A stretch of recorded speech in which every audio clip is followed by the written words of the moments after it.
வயிறு உப்பசம் ஏற்பட்டுருச்சுங்கிறது எப்படி முதல்ல கண்டுபிடிக்கலாம் அப்படின்னா, ஆடுகளுக்கு வந்துட்டு அசைப்போடாமல் கம்முன்னு சைலண்டாக நின்றுட்டே இருக்கும். ஆடுகளுக்கு வந்துட்டு பார்த்தீங்கன்னா, அடிக்கடி பல்ல கடிச்சிக்கிட்டே இருக்கும். கரன்னு கடிச்சிக்கிட்டே இருக்கும். அதேமாதிரி வந்து பார்த்திங்க அப்படின்னா, வயிறு வந்துட்டு பார்த்தீங்கன்னா ரொம்ப வந்துட்டு மத்தள மாதிரி வந்துட்டு இருக்கும். தட்டிங்கன்னா சவுண்டு தப்பு தப்புன்னு வரும். அதாவது எப்படி அப்படின்னா, இப்போ ஒரு தவளை, ஒரு தண்ணி குடிக்கிற தவளை இருக்குது பார்த்தீங்களா வீட்டில், அந்த தவளை ஃபுல்லாக வந்துட்டு தண்ணியை நிரப்பிட்டு அந்த சைடில் அந்த தவளையை தட்டினீங்கன்னா எந்த சவுண்ட் வருமோ அதே சேம் டைம் சவுண்டு வந்து பார்த்திங்கன்னா ஆடுகளுக்கும் வயிற்றில் வரும்.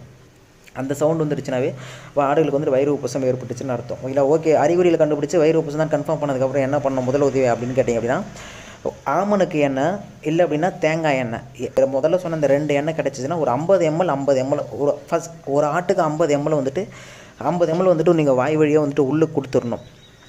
இதுவே மாடாக இருந்துச்சுன்னா ஒரு 100 ml. ஓகேங்களா? இந்த மாதிரி வந்துட்டு கொடுத்துடணும். இதில் ஒரு குறிப்பு என்ன அப்படின்னா, ஆடுகளுக்கு எண்ணெய் அந்த கொடுக்கும்போது வந்து பார்த்திங்கன்னா புறை ஏறாமல் கொடுக்கணும். புறை ஏறிடுச்சு அப்படின்னா ஆல்ரெடி வயிறு உப்புசமாக இருக்குது, மூச்சு தண்ணீர்